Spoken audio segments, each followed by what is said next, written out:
Hello friends, media mature के YouTube channel 10 में एक बार फिर आपका स्वागत है। आप देख रहे हैं अपना लोकप्रिय कार्यक्रम एसीएल मैटर, एपिसोड 147 147।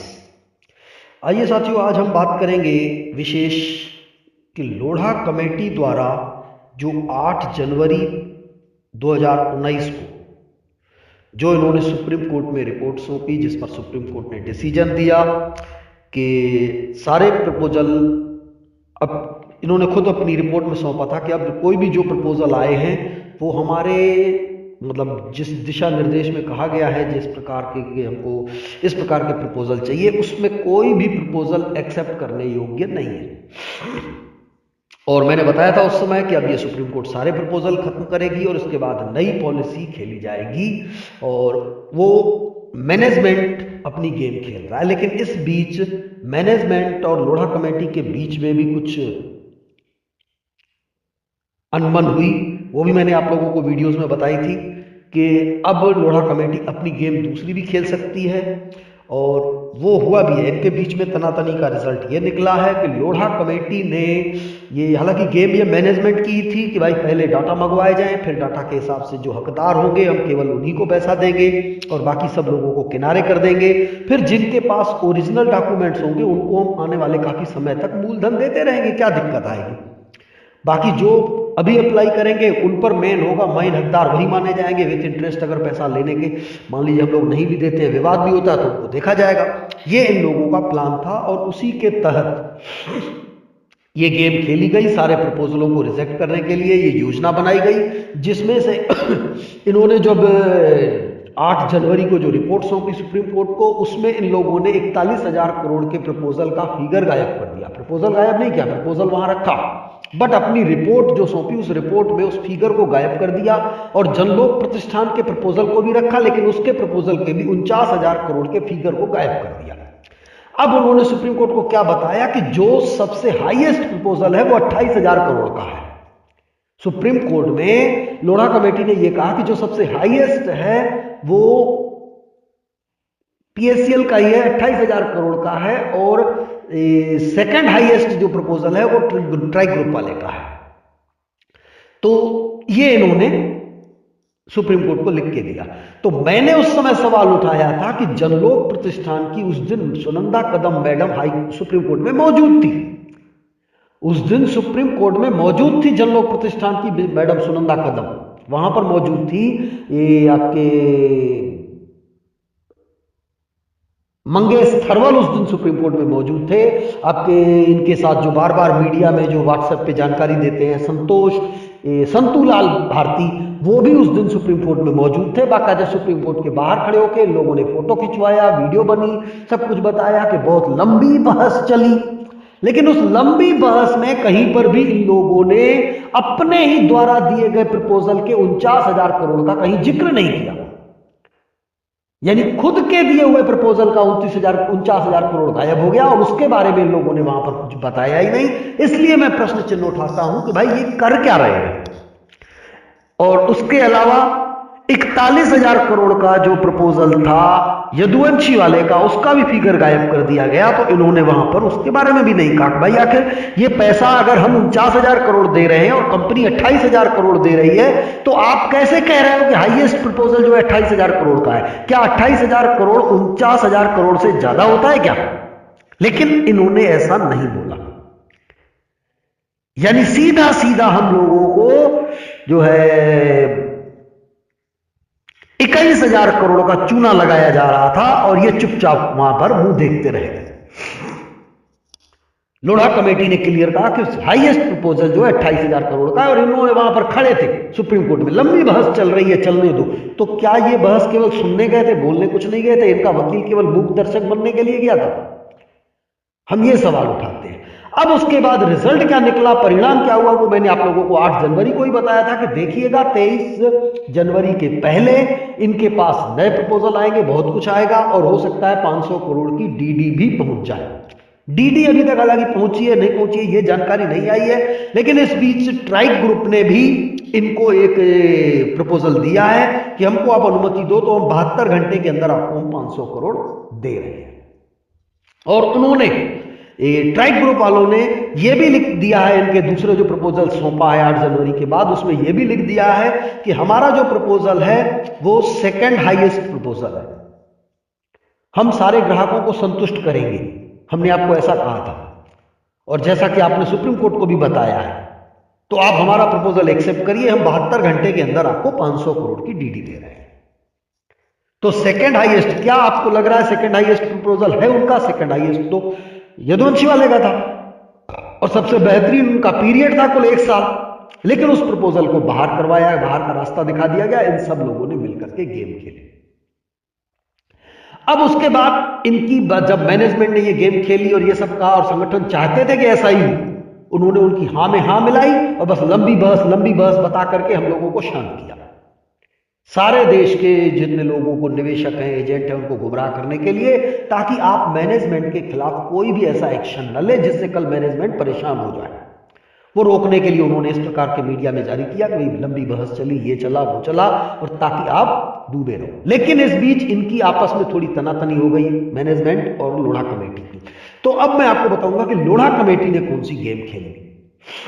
जो मैनेजमेंट गेम खेल रहा था उसी पे उसने दांव चल दिया लोढ़ा कमेटी ने। अब मैं आपको सबसे पहले बताऊंगा कि आपको ये स्क्रीन पर दिख रहे हैं लोढ़ा कमेटी, RM लोढ़ा जी, इन्हें आप बिल्कुल भली भांति जानते होंगे। इनको 2 फरवरी 2016 को PACL मैटर को लेकर के एक कमेटी गठित की गई। आप PACL की सारी संपत्तियां बेच करके आप सभी लोगों को भुगतान करने के लिए, तो ये इनको जिम्मेदारी सौंपी गई। ये RM लोढ़ा जी हैं। सबसे पहले मैं इनका बायोडाटा आपको बताना चाहूंगा कि ये RM लोढ़ा जी जो हैं, इनका जन्म 28 सितंबर 1949 को जोधपुर के राजस्थान में हुआ है। मैं बताना चाहूंगा, इनका जन्म 28 सितंबर 1949 को जोधपुर के राजस्थान में हुआ है, और ये 31 जनवरी 1994 को राजस्थान हाईकोर्ट के जज बनते हैं। फिर 16 फरवरी 1994 को मुंबई हाईकोर्ट के जज बनते हैं। फिर 2 फरवरी 2007 को फिर ये वापस राजस्थान हाईकोर्ट के जज बनते हैं। फिर 13 मई 2008 को RM लोढ़ा जी पटना हाईकोर्ट के चीफ जस्टिस बनते हैं, chief justice of Patna high court Bihar. इसके बाद फिर 17 दिसंबर 2008 को ये सुप्रीम कोर्ट में जज बनते हैं। RM लोढ़ा जी 17 दिसंबर 2008 से लेकर सुप्रीम कोर्ट में जज थे, और फिर 27 अप्रैल 2014 को देश के 41वें मुख्य न्यायमूर्ति, chief justice of India, Bharat के मुख्य न्यायमूर्ति के पद पर इनकी नियुक्ति होती है 27 अप्रैल 2014। ये इनका बायोडाटा है, मैंने बता दिया। ये RM लोढ़ा जी हैं, और इन्होंने इसके बाद, मैंने बताया था कि कुछ कंपनियों से चर्चा कर रहे हैं और कुछ कंपनियां तैयार होंगी, और अब ये सारा डाटा मंगवाया जाएगा। ये मैंने आप लोगों को 13 जनवरी को बताया था। आप मेरा अभी भी 13 जनवरी का वीडियो उठा के देख लेंगे। वीडियो नंबर शायद मैंने एक वीडियो में बताया भी है, मेरे ख्याल से 43 या 44 नंबर वीडियो था। उसमें मैंने आप लोगों को वो बताया है कि 5 फरवरी को ये सुप्रीम कोर्ट में 5 फरवरी को सुप्रीम कोर्ट में ये प्रस्ताव रखेंगे कि हमें अनुमति दी जाए तो हम लोगों से डाटा मंगवाएं, और इसके बाद हम पेमेंट के लिए, भाई जो जितने हकदार बनते हैं, सारे निवेशकों को नहीं, जितने हकदार बनते हैं भुगतान लेने के, केवल उनको हम पेमेंट करने के लिए प्रोसीजर अपनाएं। और बिल्कुल वही इन्होंने सुप्रीम कोर्ट से ऐसा कहा, और इसके बाद सुप्रीम कोर्ट के सामने कुछ कंपनी के नाम भी रखे, और सुप्रीम कोर्ट से ये भी कह दिया, तो सुप्रीम कोर्ट हमको इनको डाटा मंगवाएं, ये सब करें, नई कंपनियों को करें। तो सुप्रीम कोर्ट ने ऑलरेडी पहले ही इनको कह दिया था कि ठीक है, आप एक काम करिए, आप लोकल स्तर पर जाइए, कोई क्षेत्रीय स्तर की छोटी कंपनियां देखिए जो अलग अलग एजेंसीज हों, अलग अलग क्षेत्र में अलग अलग प्रकार से बेचें, यानी इस प्रकार की हमारी जल्दी बिके। तो इस पर इन्होंने एक कंपनी का प्रस्ताव दे दिया और फिर साथ में सुप्रीम कोर्ट ने यह कह दिया कि ठीक है, इनके इस संबंध में आप पता करिए। एक्ट अब हमने जब इन्होंने पोर्टल जारी किया तो हमने पोर्टल पे बताया था कि ये एक्ट वगैरह, तो इन्होंने एक्ट को भी ले लिया। आरबीआई एक्ट 2002 अंडर सेक्शन 10(2) के अंतर्गत इन्होंने आरबीआई से भी अनुमति ले ली कि क्या फलानी कंपनी के माध्यम से हम ये प्रॉपर्टी बेचें तो हमें क्या आरबीआई एक्ट में कोई दिक्कत होगी। तो उन्होंने कह दिया नहीं, आप ये उधार में बस नहीं दे सकते, आप नगद में दीजिए। क्या आरएम लोढ़ा जी उधार में प्रॉपर्टी देंगे? ऐसा आरबीआई को लग रहा था, लेकिन नहीं, ये जानबूझ के इस प्रकार की गेम खेली गई और वो कहा गया कि चलो भाई आरबीआई से अनुमति भी मिल गई, यानी हम लोग अपने लीगल पॉइंट थोड़े मजबूत करते जा रहे हैं। तो इन्होंने एक कंपनी सौंपी और उसके बाद सुप्रीम कोर्ट ने अनुमति भी दे दी। अब उस कंपनी को आगे बढ़ाया जा रहा है। अभी तक उनका हालांकि प्रपोजल एक्सेप्ट नहीं हुआ है उस कंपनी का, लेकिन उसका मतलब हमको बहुत मतलब ये मान के चलिए कि अगर या तो कंपनी खुद आएगी पीएसीएल इनके साथ ये प्रपोजल के लेकर के उनके माध्यम से पेमेंट, या फिर उस कंपनी को एथराइज किया जाएगा और प्रॉपर्टी बेचने के लिए। अब उस कंपनी के पीछे भी मतलब उस जो नई कंपनी आई है उसके पीछे भी क्या पीएसीएल का हाथ है कि नहीं, अभी ये खुलासा नहीं है। लेकिन लोढ़ा जी जो है तो उसके प्रति इंटरेस्टेड क्यों है, ये थोड़ा एक डाउटफुल है। हम आपको बताना चाहेंगे उस कंपनी के बारे में भी कि वो कौन सी कंपनी की है, जानकारी मैं देने जा रहा हूं, और किस कंपनी के बारे में इन्होंने सुप्रीम कोर्ट को लिखा है और उस कंपनी के चेयरमैन कौन है, तो मैं वो बताना चाहूंगा। सबसे पहले आपको ये स्क्रीन पर दिख रहा है ये डाटा, पहले सबसे पहले इस कंपनी का ये नाम देख लीजिए। इस कंपनी का नाम है UV asset reconstruction company limited. आप स्क्रीन पर देख सकते हैं इस कंपनी का नाम है UV asset reconstruction company limited. ये नई कंपनी आई है। अब इस कंपनी ने लोढ़ा कमेटी से क्या कहा है? लोढ़ा कमेटी से यह कहा है कि हम आपकी सारी प्रॉपर्टी 2% कमीशन पर बिकवा देंगे। इन्होंने कोई सेल प्राइस का फिगर नहीं दिया कि हम कितने में मतलब बेचेंगे, कितने में मतलब हम कितने तक की वो बायर ले आएंगे, आपका कितना टोटल कलेक्शन कितना हो जाएगा, कितना यानी फंड एकत्रित होगा, इससे कोई लेना देना नहीं है। और कितने समय में हम बिकवाएंगे इसका कोई लेना देना नहीं है, इसका कहीं कोई जिक्र नहीं है। सिर्फ इन्होंने इतना लिखा कि हम आपकी प्रॉपर्टी बिकवाएंगे और 2% कमीशन लेंगे।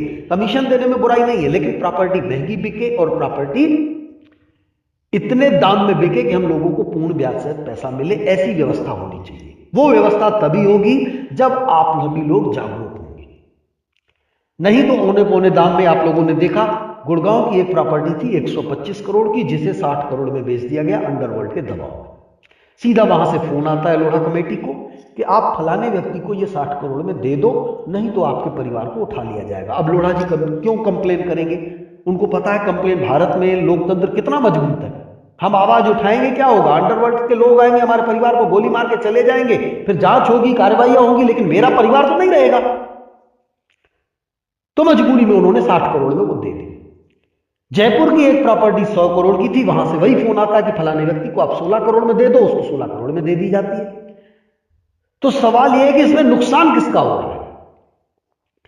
अच्छा, ये मैं 100 करोड़ और 125 करोड़ क्यों बता रहा हूं कि जैसे ही ये लोढ़ा कमेटी एक्सेप्ट करती है, एक बंदा पहुंच जाता है सुप्रीम कोर्ट में और वो कहता है कि हमको आप अनुमति दे दीजिए, तो हम 15 दिन के अंदर हम आपको गुड़गांव की प्रॉपर्टी का, यानी वो कह रहा है कि आप हमको अनुमति दे दीजिए तो हम गुड़गांव की प्रॉपर्टी का हम आपको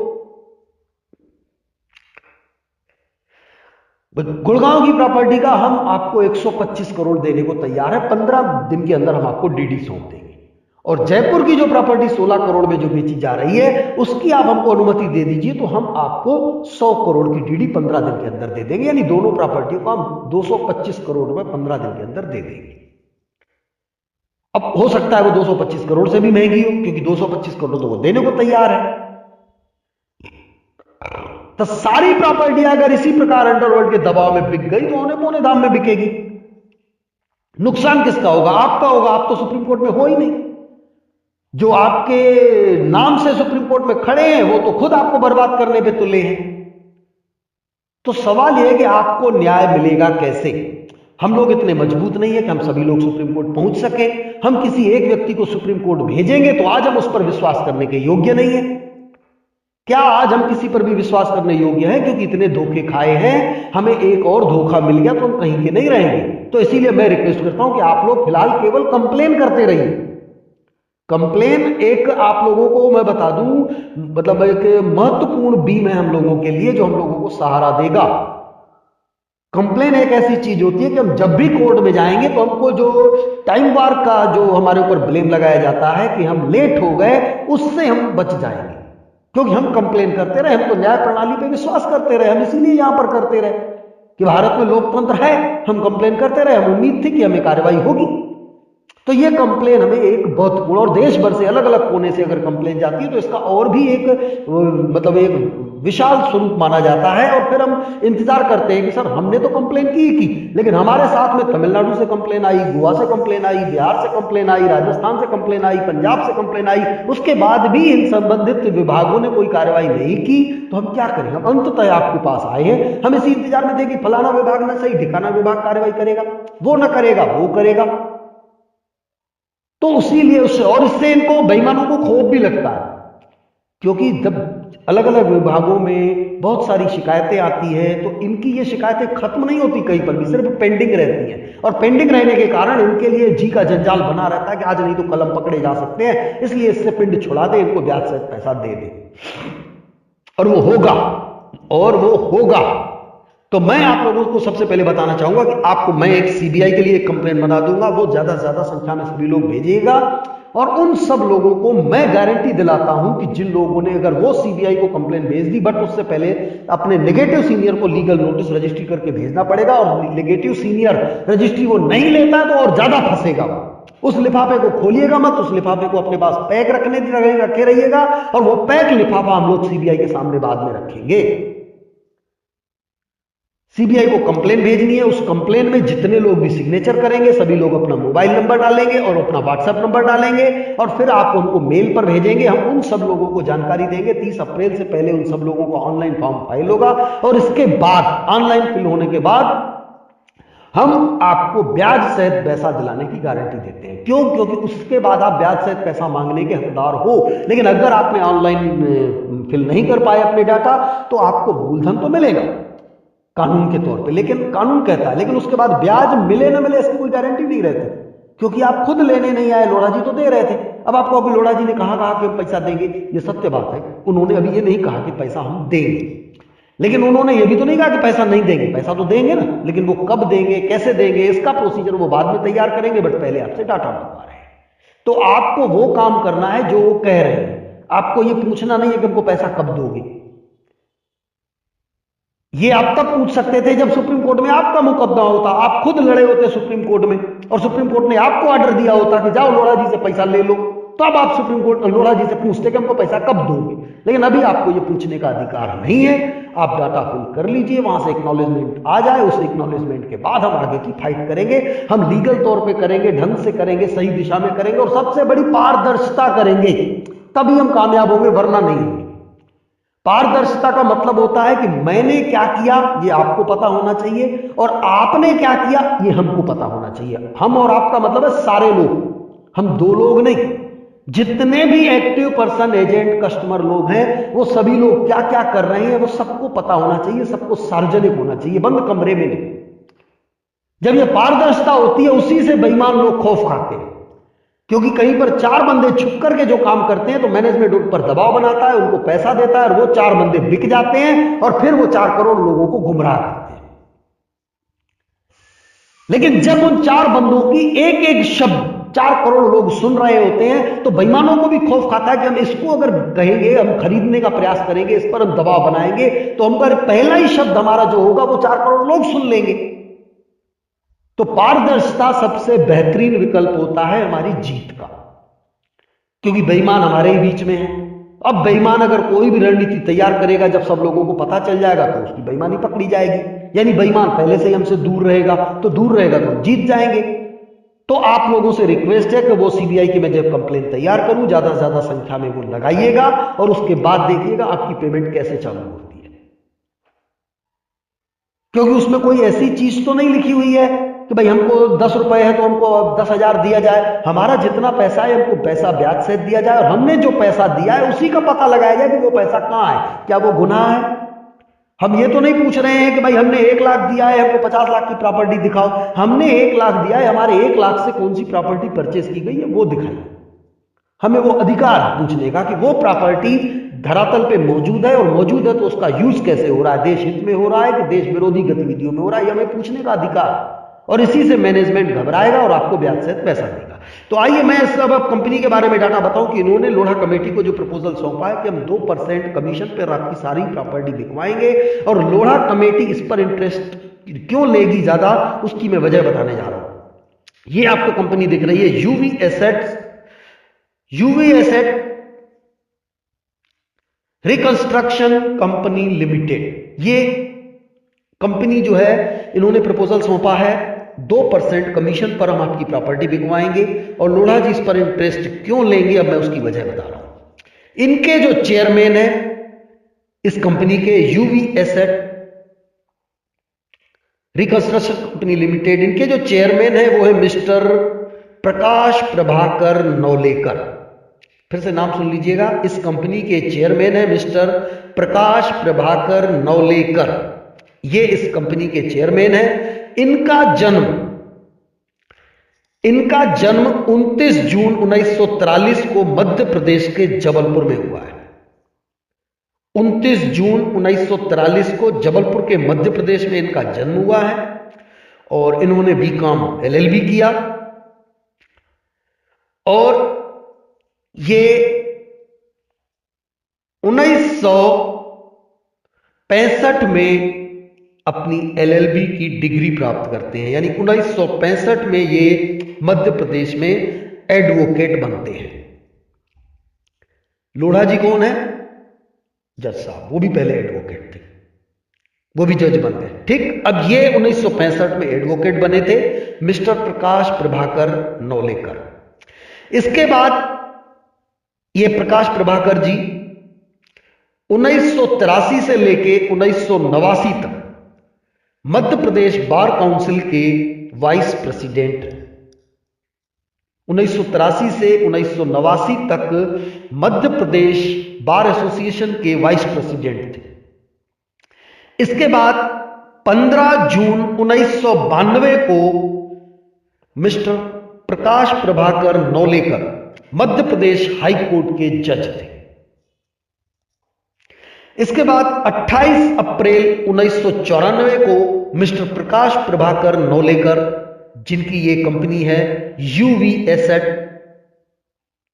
रिकंस्ट्रक्शन कंपनी लिमिटेड, ये राजस्थान हाई कोर्ट के जज बनते हैं। 28 अप्रैल 1994 को राजस्थान हाई कोर्ट के जज बनते हैं। फिर 10 जून 2002 को मिस्टर प्रकाश प्रभाकर नौलेकर असम हाई कोर्ट के चीफ जस्टिस बनते हैं, मुख्य न्यायमूर्ति गुवाहाटी असम के, 10 जून 2002 को। इसके बाद 28 जुलाई 2004 को मिस्टर प्रकाश प्रभाकर नौलेकर सुप्रीम कोर्ट के जज बनते हैं। इसके बाद 29 जून 2008 को ये रिटायर होते हैं सुप्रीम कोर्ट से, सुप्रीम कोर्ट के जज पद से ये रिटायर होते हैं 29 जून 2008 को। इसके बाद फिर 29 जून 2009 को 29 जून 2009 को ये मिस्टर प्रकाश प्रभाकर नौलेकर फिर मध्य प्रदेश के लोकायुक्त पद पर नियुक्त होते हैं। 29 जून 2009 को ये लोकायुक्त पद पर नियुक्त होते हैं, और 2016 तक ये मध्य प्रदेश के लोकायुक्त थे। अब आप समझ सकते हैं कि ये मिस्टर प्रकाश प्रभाकर नौलेकर जो UV assets reconstruction company limited के चेयरमैन हैं, ये अगर एक तो इधर ये न्यायपालिका से जुड़े हुए थे, RM लोढ़ा जी भी न्यायपालिका से जुड़े हुए हैं, यानी दोनों का एक ही क्षेत्र से जुड़ा रहना भी एक मतलब निश्चित तौर पे कहीं ना कहीं ये प्रमाणित करता है कि इन दोनों की घनिष्ठता रही होगी पहले से ही। ठीक, हमें हालांकि इसमें कोई दिक्कत नहीं है, बहुत अच्छी बात है। हमें चाहिए कि उसकी पूरी कीमत पे बिके, यानी हम लोगों को ब्याज सहित पैसा मिले, यानी कोई भी प्रॉपर्टी कम दाम में न बिके। अब उसके बाद दूसरी बात करते हैं कि ये जो 2009 से लेकर के 29 जून 2009 से जो 2016 तक ये लोकायुक्त थे, तो लोकायुक्त की नियुक्ति कैसे होती है? लोकायुक्त की जो नियुक्ति होती है वो एक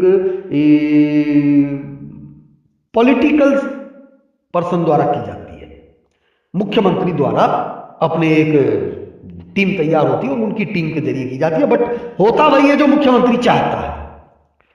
भले वो उस कमेटी नियुक्त करती है, उस कमेटी में कौन कौन मेंबर रखा जाता है वो एक अलग मैटर है, लेकिन उस कमेटी में निर्णय वही होता है जो मुख्यमंत्री का पहले से ही योजना रहती है कि हमको ये कहना है। जैसे आज भारत सरकार अगर कोई निर्णय करती है कमेटी बना करके, तो होता वही है जो नरेंद्र मोदी चाहेंगे, जो प्रधानमंत्री चाहता है। इसी प्रकार राज्य में भी होता वही है जो मुख्यमंत्री चाहता है। तो 2009 से लेकर के 2016 तक एक ही पार्टी की सत्ता थी और उन्होंने इनको लोकायुक्त नियुक्त किया, यानी कहीं ना कहीं उनसे नजदीकियां होंगी निश्चित तौर पे।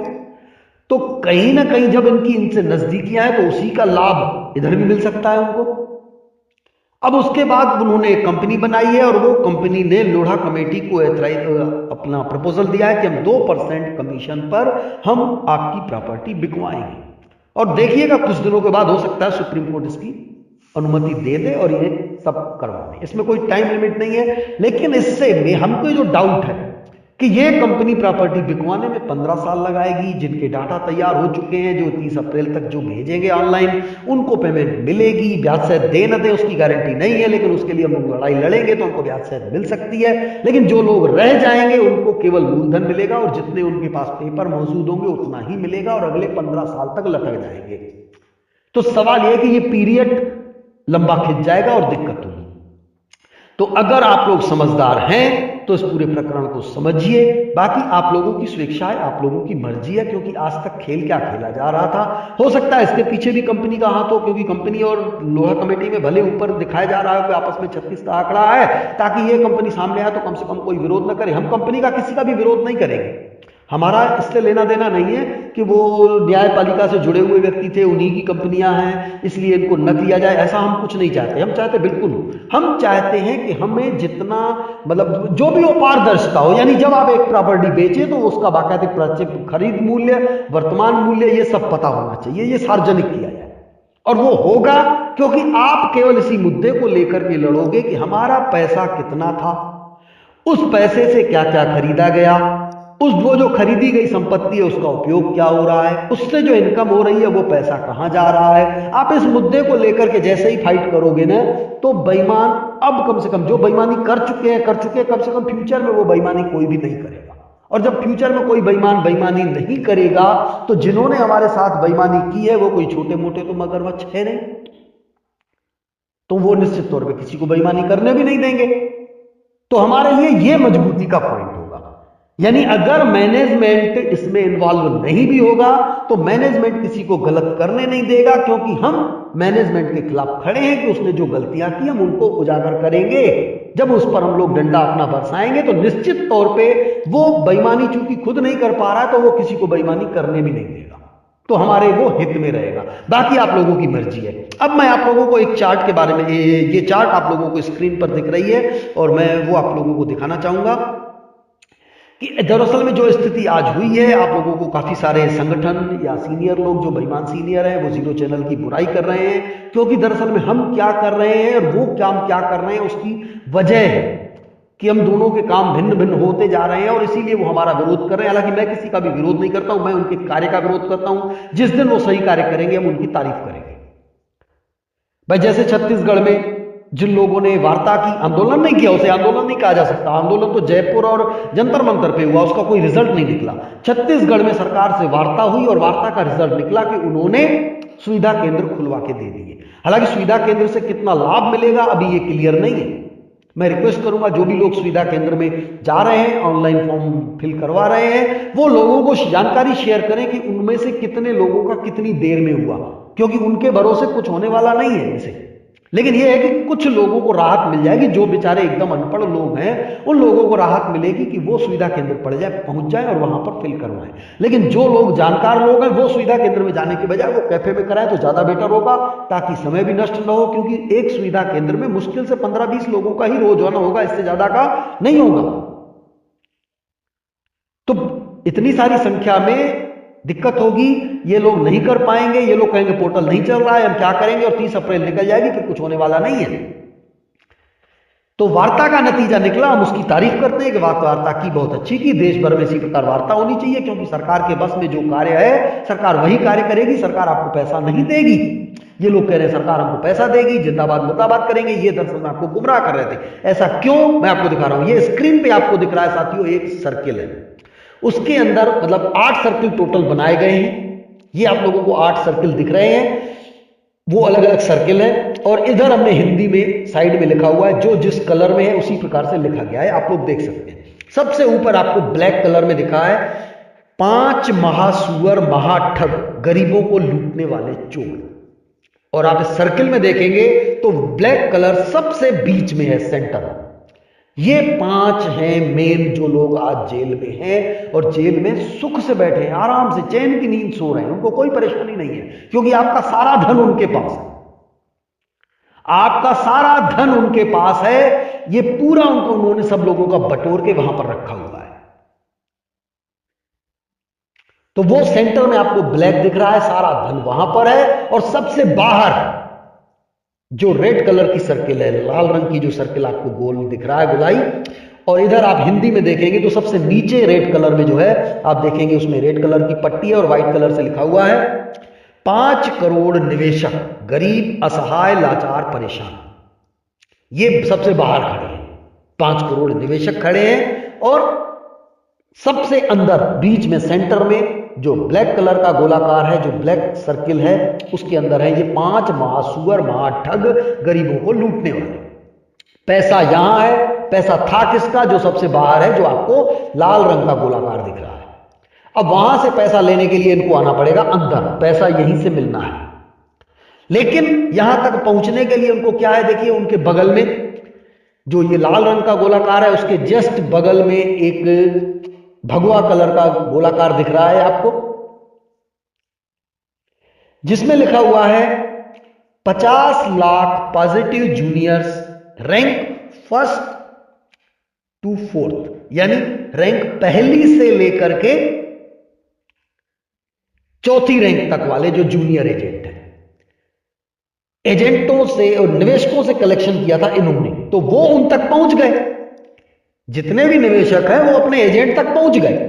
अब एजेंट के ऊपर आता है आपको लाइट ग्रीन कलर का सर्किल है, हल्के हरे रंग का जो गोलाकार है, उसमें लिखा हुआ है 5 lakh positive agent, rank 5th to 9th, यानी 5 लाख पॉजिटिव एजेंट जिनकी रैंक 5वीं से 9वीं तक थी। अब वो वाले एजेंटों ने इन तक पहुंचे, क्योंकि वो भी पॉजिटिव थे, सपोर्ट ज्यादा करें न करें, लेकिन नेगेटिव नहीं है वो।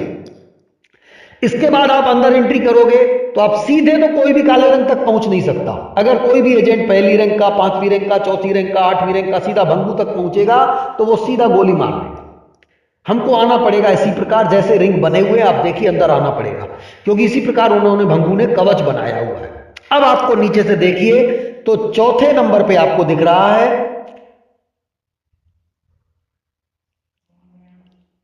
फ्रोजी कलर में है 50,000 पॉजिटिव सीनियर्स, रैंक 10वीं से 12वीं तक। 12 ही रैंक होती थी पीएससीएल में, ये 10वीं से 12वीं रैंक तक के पॉजिटिव सीनियर हैं, जो सभी जूनियरों का सपोर्ट कर रहे हैं, आज भी उनके साथ खड़े हैं। लेकिन उनको बस में जितना है वो उतना ही कर पा रहे हैं। और रिजल्ट निकल क्यों नहीं रहा, क्योंकि इतने सारे लोग पॉजिटिव हैं भाई। 5 करोड़ निवेशकों का पैसा है, 50 लाख पॉजिटिव जूनियर हैं, 5 लाख पॉजिटिव एजेंट जो हैं वो आपके 5वीं से 9वीं रैंक के तक के हैं, फिर 50,000 जो पॉजिटिव सीनियर है वो 10वीं रैंक से 12वीं रैंक तक हैं, फिर भी पैसा क्यों नहीं मिल रहा है, क्योंकि 5,000 बेईमान नेगेटिव सीनियर और फील्ड वर्कर्स भी हैं इसके बीच में। वो येलो कलर का आपको दिख रहा है, जो 5वां सर्किल, बाहर से 5वां सर्किल और अंदर से 4था सर्किल, अंदर से 4था सर्किल जो है वो ब्लैक जो येलो कलर का है, यानी पीले रंग की पट्टी है, और उसके अंदर ये लिखा हुआ है 5,000 बेईमान नेगेटिव सीनियर व फील्ड वर्कर। ये 5,000 लोग कौन है? बहुत सारे लोग हाउस के मेंबर हैं, 12वीं रैंक वाले, कुछ 10वीं वाले भी हैं, कुछ 8वीं वाले भी हैं, कुछ 9वीं वाले भी हैं, कुछ 7वीं के भी हैं, तो कुछ दूसरी रैंक के भी हैं। यानी उन लोगों को भी इन लोगों ने अपने साथ एकत्रित कर लिया, संगठन बनाकर के पदाधिकारी बना दिया, तीसरी रैंक के बंदे को बना दिया, चलो तुम जिलाध्यक्ष हो फलाने संगठन के, अब तुम हमारे साथ हो, चिंता मत करना, थोड़ा बहुत उधर से भी लेना, थोड़ा बहुत हम भी देंगे। और वो इसी बहाने इस ब्लैक जो सर्कल दिख रहा है सेंटर, उसका कवच बना हुआ है ताकि ये बाहर के लोग ना आ पाए। यानी 5 करोड़ लोग परेशान हैं, जिनका पैसा है वो परेशान कर रहे हैं। 50 लाख पॉजिटिव जूनियर्स को परेशान कर रहे हैं, और वो 5 लाख एजेंट जो 5वीं रैंक से 9वीं रैंक तक के हैं उनको सहयोग ले रहे हैं। लेकिन वो लोग फिर 50,000 जो सीनियर हैं, पॉजिटिव सीनियर हैं, जो 10वीं रैंक से 12वीं रैंक तक के हैं, उनसे सहयोग ले रहे हैं, लेकिन उनके आगे नहीं बढ़ पा रहे हैं, क्योंकि उनके आगे ये 5,000 बेईमानों ने गोला बना करके, घेरा बना करके उनकी सिक्योरिटी कर ली है, इन 5,000 बेईमानों ने। अब इन 5,000 बेईमानों के पीछे किसका हाथ है आप वो देखेंगे।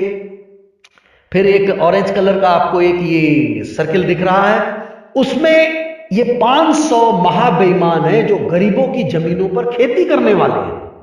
ये लोग, ये जो 5,000 लोग नेगेटिव सीनियर मैंने बताया, वो इन खेती करने वाले इनको पैसा देते हैं कि बस कवच बने रहो, चिंता मत करो, गुमराह करते रहो लोगों को, ये इस प्रकार। लेकिन ये 500 महाबेईमान हैं जो गरीबों की जमीन पर खेती कर रहे हैं, आज खेती करके अपना पैसा बटोर रहे हैं, और उनको जो 5,000 लोग हैं उनको थोड़ा बहुत देते हैं ताकि ये मैनेजमेंट तक न पहुंच पाए। अब उसके बाद आपको दिख रहा है ये ग्रीन कलर की पट्टी, यानी ब्लैक के बाद जो है सेकंड नंबर का जो ये सर्कल बना हुआ है अंदर बीच में, उसकी ग्रीन कलर की पट्टी, उसमें लिखा हुआ है 50 सुअर ठग गरीबों की जमीनों को बेचने वाले। यानी 50 लोग अब ऐसे हैं जो आपकी जमीनें बेचते जा रहे हैं। 50 लोग ऐसे हैं, इन सबकी कमान उनको ही है। मेन जो 5 महासुअर, महाठग, गरीबों को लूटने वाले चोर हैं, जो सेंटर का जो आपको ब्लैक सर्कल दिख रहा है, जो काले रंग का गोलाकार है, मेन कमान उन्हीं के हाथ में है। लेकिन उन्होंने इस्तेमाल कर लिया इन 50 लोगों को कि आप गरीबों की जमीन को बेचो।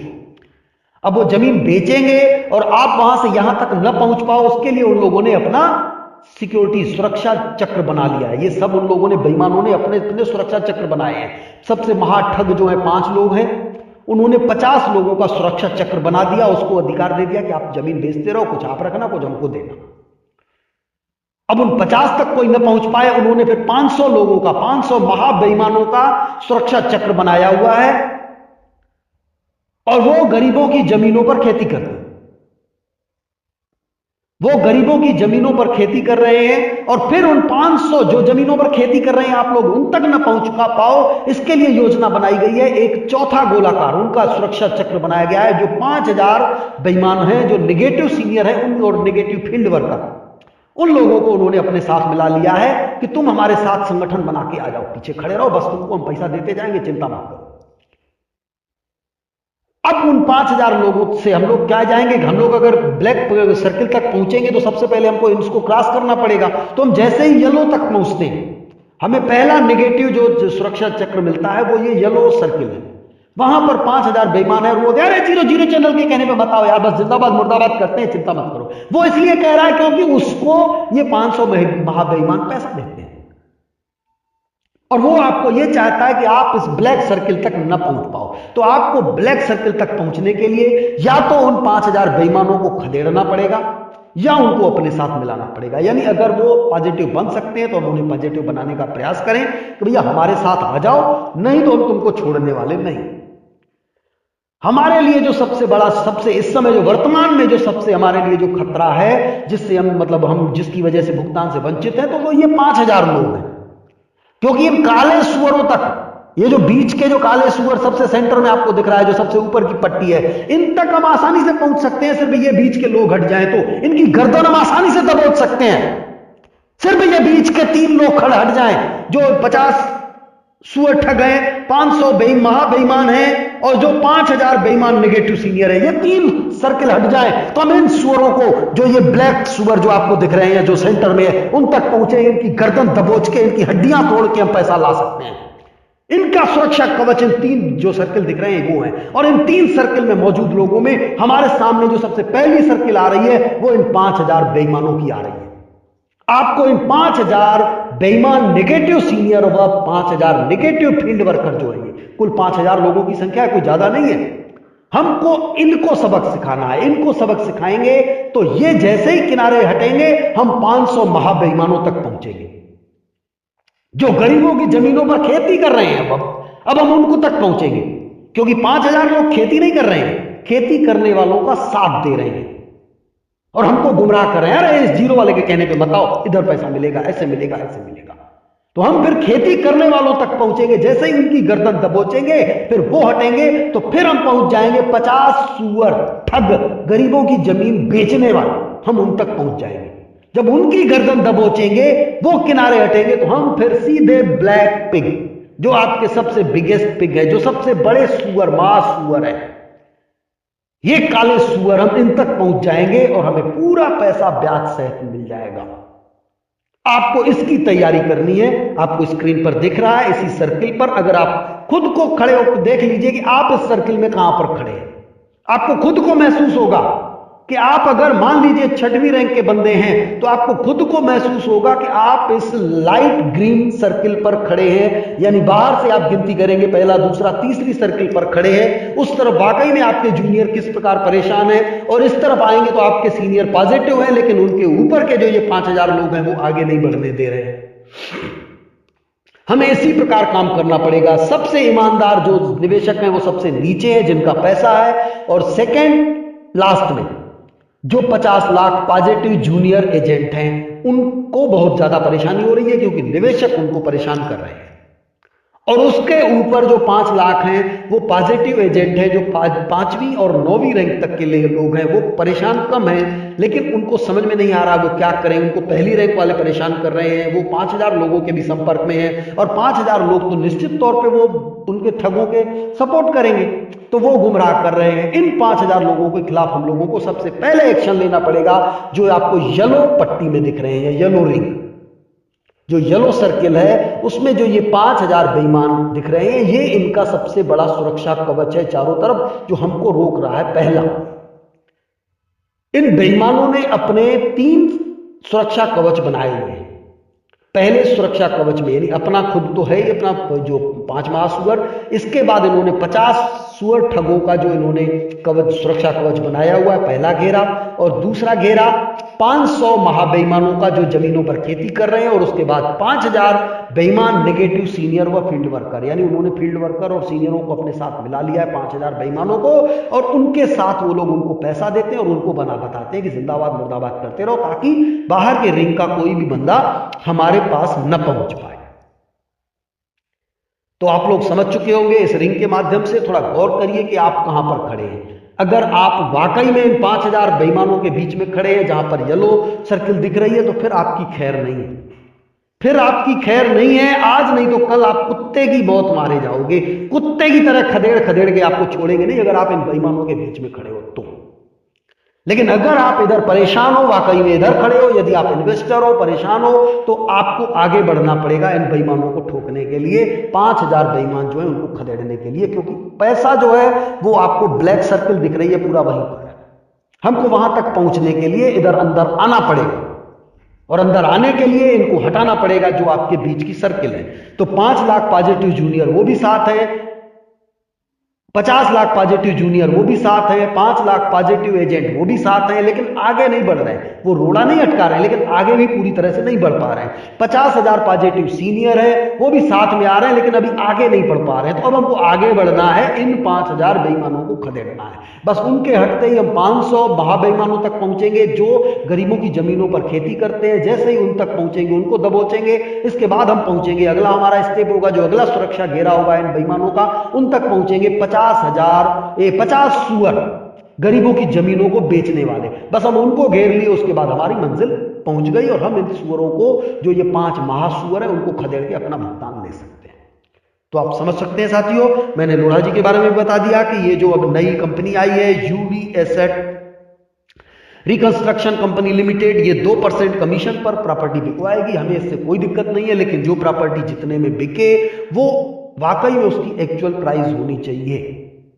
सर्किल रेट से भी मतलब नहीं है हम लोगों का, सर्किल रेट पे भले बिके। तो इसके लिए हम एक चंद्रशेखर जी ने सब लोगों को, आपको डिस्ट्रिक्ट वाइज सूची सौंपी है, डिस्ट्रिक्ट वाइज लिस्ट प्रॉपर्टी की, उसका आप लोग आकलन करिए, वहां पर अवलोकन करिए, पता करिए कि ये कितने तक की प्रॉपर्टी है। उस हिसाब से हम लोग इनको लिखेंगे कि भैया ये प्रॉपर्टी इतने की है, तो इससे कम में नहीं बिकनी चाहिए। हम लोगों ने पहले सूचना दे दी है कितने की प्रॉपर्टी है। अब ये अगर कम में बेचते हैं तो हम इनको बाद में भी घसीटेंगे, चिंता की बात नहीं है। सिर्फ आप लोगों को यूनिटी बनाए रखने की जरूरत है और आप लोगों को इस बात पे अड़े रहना है कि पारदर्शिता लाओ, हमारे पैसों से खरीदी हुई प्रॉपर्टी की सूची दिखाओ और उस प्रॉपर्टी पर कहां पर क्या क्या खेती हुई है उसकी डिटेल लाओ। और इसके अलावा 21 अगस्त 2014 और 22 अगस्त 2014 का जो भी पैसा कलेक्शन हुआ वो पैसा कौन से बैंक में जमा किया गया बताओ। नहीं बताओगे तो इसका मतलब हमारा आरोप सही है कि वो पैसा आपने आतंकवादियों को दिया और इनको उन गतिविधियों के अंतर्गत इन सब लोगों को हिरासत में लिया जाए। इसमें कौन कौन सम्मिलित है? 5000 महाठग जिन्होंने योजना बनाई, 50 सुअर जिन्होंने अन्य लोगों को कहा कि जाओ इधर जाओ, और ये 500 महाबेईमान जिनको कहा गया कि अटैचियों में भर भर के पैसा लेके जाओ और आतंकवादियों तक दे के आओ।